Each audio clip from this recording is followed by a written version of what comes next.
Hello, welcome back to Access with me, David Jackson, and you, Nathan Dighton. Hello. And Nath, we're talking about Resident Evil 2. Again. I can't hide the fact, it's here, it's no surprise. Look at that big sign. Yeah, it's a game that was announced at E3, a remake we should say, that was announced at E3, and that we got to play at E3 after I ran around being chased by zombies. Yep. Which was a real thing that happened, which I didn't enjoy. Check it out on Twitter. Yep. Now this video kind of started as a graphics comparison. Because Resident Evil 2, the remake, looks amazing, and we wanted to go back and see how it compares to Resident Evil 2, the original. I always have to do this. Look at the size. That's original PS1, and in this video we've blown it up. Interesting to me is how big the flipping letters had to be back in the day. Yes. Comparative screen allocation. I know. It must have been, legibility was a nightmare. And we started at the beginning, I guess, Nath, with Leon. In gameplay, Leon. This is Leon in gameplay. I mean, when you pause him here, this is as close as I was able to get to him with the gameplay that we captured. We played Resi 2 for about, 40 minutes. Yeah. That's as close as I could get. His face is hilarious. It's like an idea of a man. That.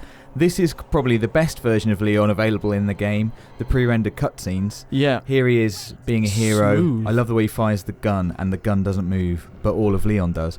And here he is in quite a famous scene when he first sees a licker, which is really, really horrible. But this is Leon. I mean, he was always a rookie. In Resident Evil 2, he's a rookie. I think he's meant to be 21.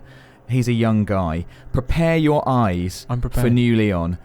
Wow. Oh, I mean, he's crazy. He's a handsome guy now. He's a handsome guy. He looks a little bit like he might be in a K-pop band. They've shifted his parting a little bit. They have. I think they've taken some of the ginger out of his hair. And, I don't know, he looks pretty young. I mean, I know he's going to be 21. He might even be... He looks like a rookie. You get that kind of mid-late 90s CG stuff down there on the bottom right hand. Yeah. Everyone looks kind of plasticky. Yep. I mean, what are we saying? We've come a long way in 20 years. Well, this is why this video started as a graphics comparison, and now it really couldn't be. It was silly. It was silly to do that. But it is interesting to see what inspiration really they've taken from the original game and how they've kind of changed things. So this is a little loop I've made. If you see any weird kind of like flickering or anything, it's because I've made this loop as a video. I just wanted to show, this is the main hall of the police station. It's where we started our demo. Look at it back in the day. This is the first time you're introduced to it in the original game. This is interesting because it would tick all the same memory boxes. You'd go in and you go, oh, okay, I remember the statue. I remember the kind of big hall. Did you remember that actually the desk was at the back of the room? Because now it's at the front of the room. I can tell you I didn't. Exactly. And it's kind of things like that. That is just like the very first sort of flavour. Look, I like it side by side because you can see how it's completely the same room, but also it's a slightly different room. Yeah. It's marble and wood. That's all and the statue. That's all I needed. And the further we got into playing the original, having played the remake, the more we could see actually how much has changed, how much they've tweaked things. Yeah. And that really excites me because I want to know why. Yeah, well, to me it says at the very least that they've put a lot of effort into making this like a new game on its own right. And here's probably the biggest change for gameplay reasons. The camera moves. So we can look at Leon's handsome face. We can look at Leon's handsome face and everything around us. No more fixed cameras. I played the Resi 1 remake. They still kept with the same cameras. Yeah. They've gone in. They're using the Resi 7 engine. And this is what we used to have. So this is why the camera is important. In the original game, you had these fixed angles, which meant you couldn't see what was in front of you. In later screens, you also had an auto aim. Yeah. So it was really forgiving. You can't vertically.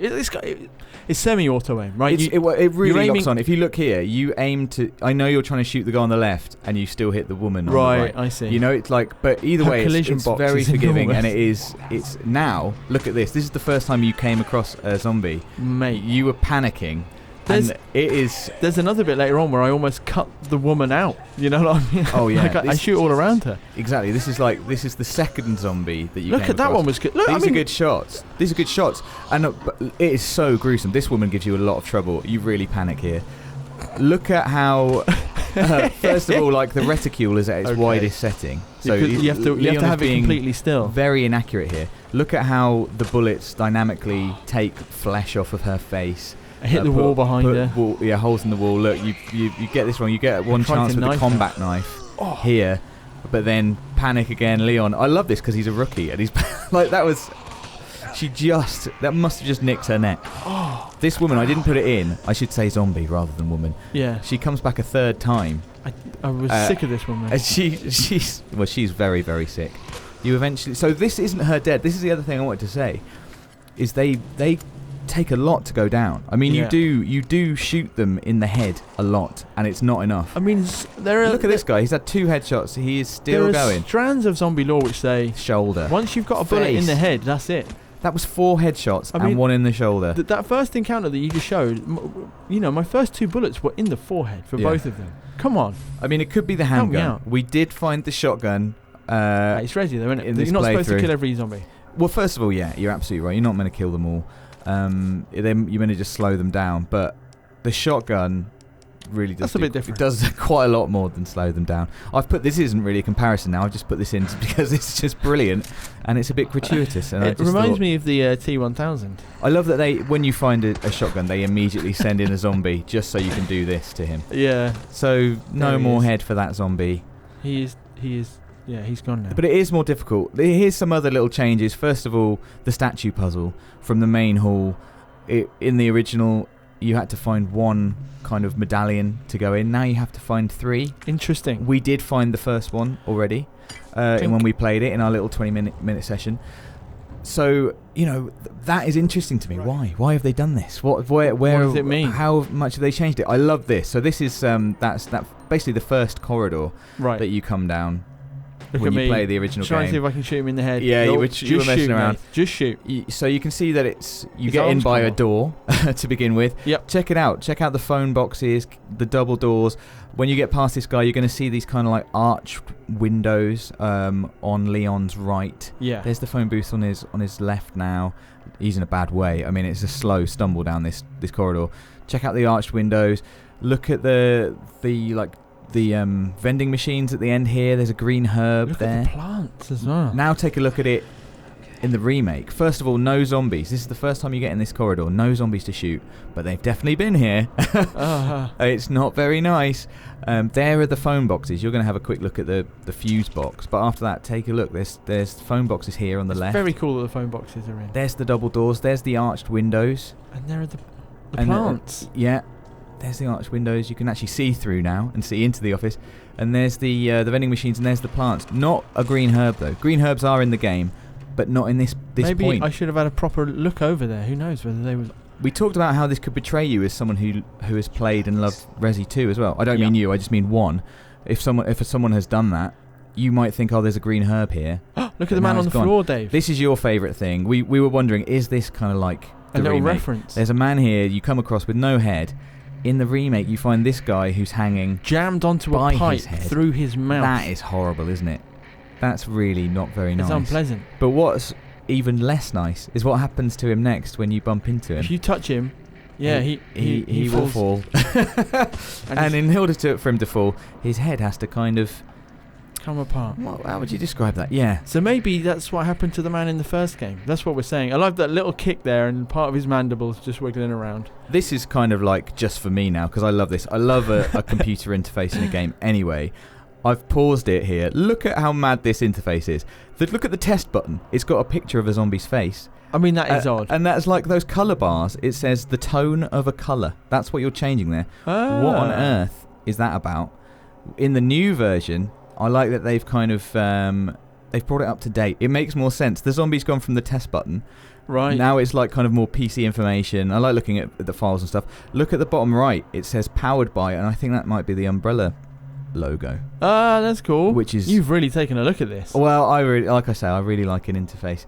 And in the original game, this was used to just open some doors. Now it kind of gives you a bit of story. There's a cutscene.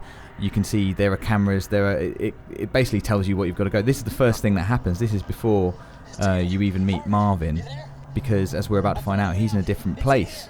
In this room. This is original Marvin. This is the first thing that happens when you get into the police station in Resi 2. You find Marvin. He's in his room. He's in a bad way. He isn't. He is happy. spouting. Yeah. Some nonsense. Yeah. He's got quite a strange way of talking. Here he is in the remake. You're escaping from that first corridor. That was scary, that bit, man. It's not nice. Notice that the door is actually shutters now. That guy looks like the original Resi 2 menu zombie. He really does, actually, yeah.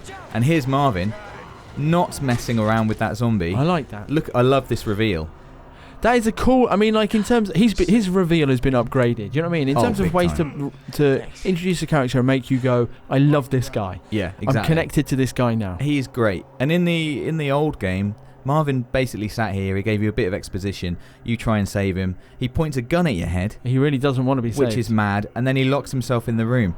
In the remake, Marvin is in the main hall and he stays there whilst you go off and do things. For as long as we were doing things. As long as we played it, he was there. And so, you know, again, why? What have they changed? What does this mean? Is Marvin going to have a bigger part in this story?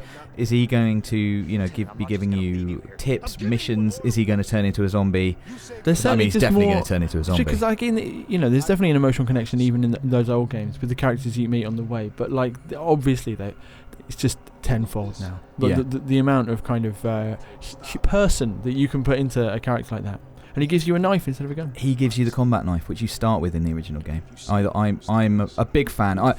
Basically, as I've said before, Resi is one of the horror games that actually I find really intriguing because I find the puzzles and everything, the way that inventory management it's done. I love inventory management. It's the only kind of horror game that piques my interest, and this remake has piqued it even more because it's not just a blow-for-blow remake. They are changing things, they're updating things, and in really exciting ways. And I think even if you've played Resi 2 before, there's going to be so much more in this version of the game for you. It's like almost a whole new game.